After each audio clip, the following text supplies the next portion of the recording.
Could you give me tips on economics? Like Nino, I do. I have a link to a video on economics. I have one I'm going to post here next day or two on inverted yield curves.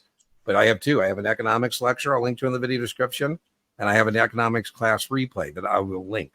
So tips on economics in terms of right now, you should definitely on 65 know monetary policy is controlled by the Fed. You should definitely know the tools of the Fed, interest rates, how they use interest rates for price stability.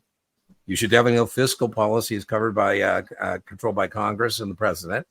And fiscal policy, you should know is government spending and taxation. You should definitely know about the business cycle.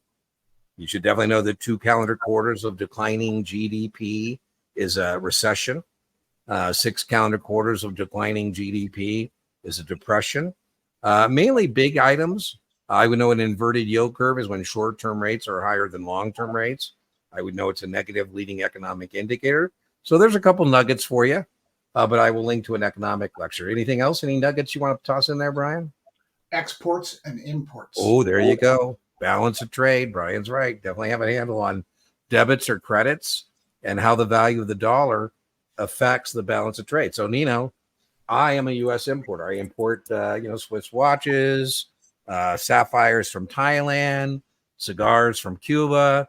So for me, a strong dollar is wonderful because I can buy more stuff.